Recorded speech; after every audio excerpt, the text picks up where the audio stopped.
आपका स्वागत है मेरे न्यू वीडियो में। तो बात करने वाले हैं बजट के बारे में। तो बजट क्या होता है? तो बजट होता है एक निश्चित समय पर किसी भी एक काम को करने के लिए आपके पास जो रिसोर्सेस होते हैं, वो पैसे हो सकते हैं, आपके जो साधन होते हैं, उसको रखकर ध्यान में उस काम को करना होता है बजट। एग्जाम्पल लूं, आपके पास 10,000 का बजट है और आप बर्थडे करना चाहते हैं, तो आप उसमें बजट अलाउ होता है कि 10,000 से नीचे में आपको उसको खत्म करना है। उसमें से लेकर हो सकती है होटल बुकिंग से लेकर हो सकता है आपके खाने पीने और पार्टी में खर्च कितने होगा उसका, और आपके केक वेक या कटिंग जितना भी होगा, गिफ्ट कितना आपको देना है अपने बच्चे को, ऐसा सब सारे बजट के अंतर्गत आते हैं। तो आज हम बात करने वाले हैं खेती में। खेती में बजट के मेरे पास 5 पॉइंट है। पहला होता है फसल का चुनाव। और फसल का चुनाव में दो चीजें ध्यान रखना है। आपके पास बजट कितनी है, मतलब पैसे कितने हैं, और दूसरा कौन से मौसम में कौन सी फसल ले रहे हैं। आपको दो ही समय पर बहुत अच्छा रेट मिलता है, एक अगोती और एक पछेती। और मैं आपको दो चीजें और बता दूं कि आपको उस समय फसल लगानी है जो अब लोग नहीं लगा रहे हैं, ठीक है। और जब लोग लगा रहे हैं तो आपको कम लगानी है। एग्जाम्पल अभी ठंडी में है, अभी आपका फरवरी आने वाला है, 2 दिन बचा है। तो अभी जो करेले का जो रेट है 50 से 60 रुपए केजी जा रहा है, ठीक है। 50 से 60 रुपए, क्योंकि अभी शादी का सीजन आ गया है तो इसका डिमांड बढ़ गया है। और यहाँ पर डिमांड बढ़ा है बट यहाँ पर सप्लाई लिमिटेड है, तो अभी इसका रेट हमारे सरगुजा अंबिकापुर मंडी में ऐसे ही चल रहा है। और भिंडी का भी 60 रुपए है। तो ये रेट है। आपको इसको कब लगाना चाहिए? इसको लोग, मैं जो देखा हूँ वीडियो में आपको दिखाया भी हूँ, और आने वाला जो वीडियो इसी पर है, तो ये लगा था अक्टूबर में। अक्टूबर में टेम्परेचर ठीक रहता है, उसके बाद अगर नवंबर में लगाता है टेम्परेचर थोड़ा सा बढ़ जाता है, लेकिन अक्टूबर में सफिशियंट रहता है और प्रोडक्शन भी आपको दिसंबर से मिलता रहता है। ये होता है। तो आपके पास बजट के लिए फसल का चुनाव, आपके पास कितना पैसे हैं, उसको देखकर आपको करना चाहिए। सेकेंड पॉइंट आता है लेबर मैनेजमेंट। इसके बाद जो पॉइंट आने वाला है वो भी इंपॉर्टेंट है, बट लेबर मैनेजमेंट जो बहुत ज्यादा दिक्कत होता है हर एक बिजनेसमैन के लिए, हर एक जो खेतिहर होते हैं, क्योंकि सही टाइम पे लेबर नहीं मिलते हैं और सही रेट पर नहीं मिलते हैं। तो दो ही होता है, जब लेबर लोगों का डिमांड बहुत ज्यादा हो, लेबर लोगों का डिमांड ज्यादा हो तो सप्लाई कम होती है, तो उनको ज्यादा रेट में पैसे देने पड़ते हैं। इसका एक सोल्यूशन है। और एक और सॉल्यूशन बताता हूँ आपको। क्या है, लेबर नहीं मिलते हैं।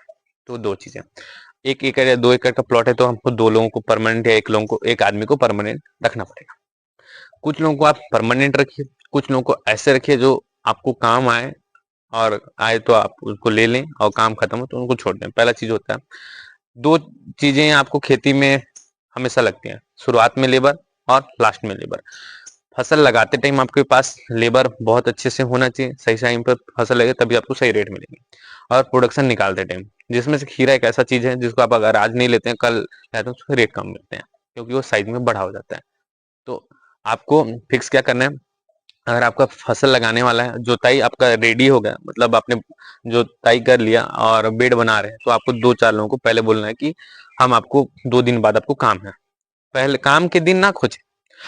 मैं भी ये दिक्कत फेस करता था, बट अब मैं पहले करता हूँ, पहले लेबर लोगों को बोल देता हूँ कि मेरे को 2 दिन पहले काम है, तो उन लोग 2 दिन पहले उनको बोलता हूँ तो मिल जाते हैं मेरे को। मैं अपना रियल लाइफ एग्जांपल बता रहा हूँ, मैं भी खेती करता हूँ।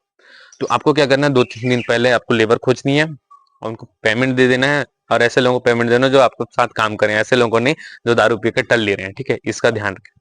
तो क्या है कि आप जब उन लोगों को पहले पेमेंट देते हैं तो उनको फिक्स हो जाता है कि इस दिन काम करने जाना है, ठीक है। तो ऐसे होता है। और जो लास्ट में जो बात होती है कि लास्ट में आपको जो काम पड़ता है उसके लिए भी डिमांड। देखिए, मैं आपको एक बात बताता हूँ। जब हमारे तरफ धान कटिंग और धान रोपा लगाते थे उस समय रेट क्या होते हैं, टाइट होते हैं। उस समय लेबर को 300 रुपये मिलते हैं। लेडीज लोग 300 रुपये कमा लेते हैं और 200 रुपये आप दे रहे हैं। तो ऐसे क्या करिए, कुछ लोगों को ऐसे करिए कि परमानेंट रखने के लिए सोचिए। उनको रोपा लगने से पहले उनको पेमेंट दें, उनको बोलें कि इस दिन, मतलब इतना दिन हमको चाहिए, आप अभी पैसे ले लो, उनको जरूरत पर काम आते हैं और वो आपके पास बन जाते हैं। और उस समय आप खोजेंगे भी नहीं, बस कुछ मिल जाएंगे, कुछ नहीं मिलेंगे, तो कुछ मिलेंगे तो उससे आपका काम हो जाएगा। तो ये लेबर मैनेजमेंट पे आप इसको ध्यान दें, और ये आपका एक अलग पॉइंट है। इसको हम बहुत अच्छे से डिटेल में वीडियो बनाऊंगा इसी सीरीज में, तो आपको मिल जाएगा। फिर सोचता खाद। खाद की दिक्कत मेरे को भी हुई है, मैंने तो बहुत कम खाद में प्रोडक्शन लिया।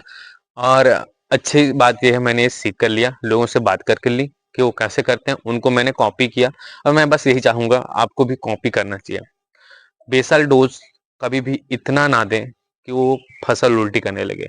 एग्जाम्पल, पौधा छोटा है तो छोटे खुराक की जरूरत है। आपने गोबर डलवा दिया, कुछ एनपीके में बहुत थोड़ा थोड़ा, मान लीजिए यहाँ पर 1 कट्टी या 50 किलो डलता था, वहां पर 10 केजी डलवा दिया। आपने कुछ फंगीसाइड डलवा दिया, कुछ इंसेक्टिसाइड डलवा दिया, जो जरूरी रहते हैं फंगीसाइड इंसेक्टिसाइड जरूरी है, उनको डलवाइए। ऐसा नहीं बोलता हूं नहीं है, उसको बेस में मिल जाता है, मजबूती मिल जाता है, उनको डलवाइए। अपने बोरान डलवा दे, मिर्ची के फ्लावरिंग के लिए बहुत इंपॉर्टेंट है, तो कुछ डलवा लीजिए। नहीं डलवा पाते तो कोई दिक्कत। फिर जब वो वेजिटेटिव ग्रोथ में है तो वहां पर स्टोरेज बनी है। स्टोरेज के लिए क्या करिए, आप वहां पर जैसे बढ़ा जाता है उसमें स्टोरेज बढ़ाइए, खाद अच्छे से दे, फास्फोरस की मात्रा अच्छे से दीजिए, मैं यही बोलूंगा। फिर जब वो बड़ा हो जाता है, रिप्रोडक्टिव ग्रोथ, फूल फैला दे, उस समय बोरान, आपका कैल्शियम नाइट्रेट, आपको जो एनपीके जितना अच्छा अच्छा 0.34, इन सारी चीजों को बहुत अच्छे से मात्रा से दीजिए, इतना दीजिए जिससे उतना पेट भर जाए। आपने बचपन छोटा था उस समय भी उसका पेट नहीं मारा, उस समय ज्यादा खाद नहीं दिया, याद रखिए, पेट नहीं मारा, साथ में ज्यादा खाद नहीं दिया। अब जो बड़ा हो गया है तो उसका खाद भी आपने बहुत अच्छे से पूरा दिया, तो वो आपको फसल बहुत अच्छे से पैदावार करके देगी। खाद के लेबर के बाद हो जाता है खाद, खाद के बाद हो जाता है आपका पेस्ट। इसमें दवाई वाला जो सेक्शन बोलता हूँ, मैंने पहले नहीं देखा था, बट मैं घूमा, लोगों को मिला। अभी करीब करीब 25 26 या 27 28 मेरे पास किसान लोगों के नंबर हैं। कुछ बड़े किसान है, कुछ छोटे किसान हैं। उन दोनों में डिफरेंस मैंने जो देखा, छोटे किसान दवा नहीं लाते हैं, बड़े किसान दवा लाते हैं। और ये भी मैं पहले बजट के ऊपर ध्यान बता दिया कि आपको फसल का चुनाव करना है, आपके पास बजट कितना और कौन सी फसल करना है उसको देखकर। पहला पॉइंट का वही है, यहाँ पर अभी आता है, आपके पास बजट है, पहले आप क्रिएटिव में जो दवा आती है उसको छोड़कर प्रिवेंटिव में जो दवा आती है वो सस्ती आती है, उनको पहले आप स्टॉक में रखिए। स्टॉक में रखने से क्या होता है, लेबर मैनेजमेंट है, आप सही समय पर दवाई चलवा पाते हैं, तो आपके जो रोग नहीं आते हैं तो वो कंट्रोल रहते हैं। मैं एग्जांपल देता हूँ, रियल लाइफ एग्जांपल जो मैं देखा हूँ, सिलसिली के पास का है। अब गणेशपुर कभी जाओगे तो बताऊंगा, या कभी मैं वीडियो बनाऊंगा तो आपको मिलेगा उनका वीडियो। तो ठीक है, उसमें क्या हुआ, 1.5 एकड़ में लगा था करेला, और 1.5 एकड़ में करेला लगने से क्या था, प्रोडक्शन बहुत अच्छा आता, बट उन्होंने पेस्ट मैनेजमेंट या दवा मैनेजमेंट या जो भी फंगस मैनेजमेंट नहीं किया, जिसको मैं दवा सेक्शन बोलता हूँ। 6 पन्नी बेचा, 50 40 से 50 60 रुपए भी पर केजी करेला का रेट है। पानी आया उससे पहले उनको पानी आने का अंदेशा था, तो उनको एक फंगिसाइड डलवा लेना चाहिए था, शाम को आया तो ऑब्वियसली डाउन ही लगता। मेरे से भी पूछते, किसी से भी पूछते, तो मैं वही बताता हूँ, मेरे में लगा भी है, मेरे को पता भी है, 2 लाइन लगाया हूँ करेला का। अपना एग्जांपल दे रहा हूँ, उसमें मैंने दवा नहीं मारा, क्योंकि 2 लाइन है खाने के लिए, मैं ट्रायल के लिए लगाया था, ट्रायल हो गया, हो जाता है करेला ठंडी में। कब लगाना है, अक्टूबर में, अक्टूबर से नवंबर के बीच में लगना ही चाहिए, और रेट अच्छा मिलेगा। तो इसमें क्या हुआ, उन्होंने दवा नहीं मरवाया, पूरा खत्म, बाद में मरवाया। लगने से पहले आपको दवा मरवाना चाहिए, आपको अगर अंदाजा हो तो, और नहीं है तो फिर आया पानी, कल मरवा देते ठीक था। उन्होंने 2 3 दिन दवा नहीं मरवाया, पूरा फसल का दाम 1.5 एकड़ का, अगर अभी 1.5 एकड़ में होता है तो मानिए हफ्ता में उनको कम से कम 30 40 हजार से 50 हजार रुपया तो मिनिमम जाता, मिनिमम 80 हजार भी चला जाता। यहीं पर होता है पेस्ट मैनेजमेंट, जो मैं आपको बता रहा हूँ। बहुत सारे ऐसे किसान हैं, मैंने गर्मी बरसात में भी देखा, भैया का वीडियो देख लीजिएगा। 3 फसलें थी, करेला, उनका खीरा, उनका बरबट्टी, उनका भी सबसे बड़ा यहीं पर दिक्कत है। छोटे किसान है, बट उन्होंने ये गलती किया कि उन्होंने पहले दवा नहीं रखी जो काम करती है क्यूरेटिव में, 100% तक काम करती हैं, क्योंकि रोग ही नहीं है, आप दवा मारा, रोग आ रहे हैं, छोटा छोटा फंगस खत्म। फिर आपने जब क्यूरेटिव में मारते हैं, अगर थोड़ा भी आता है तो क्यूरेटिव की दवा चला देते हैं, खत्म। तो बड़े किसान ये करते हैं, पैसे वो देखते हैं, उस हिसाब से पैसे दवा लाते हैं। कम फसल, अगर कम कीमत पर फसल आपको करनी है तो बजट रखिए पेस्ट का या दवा का, जो पहले आपको करनी है। इसके बाद जो आ जाता है, हमने बात किया फसल कौन सी होना चाहिए, लेबर मैनेजमेंट हो गया, खाद हो गया, दवा हो गया, लास्ट होता है प्रोडक्शन। आपने बहुत सारा प्रोडक्शन कर लिया और रेट भी मार्केट में डाउन है, आप करें तो करें क्या।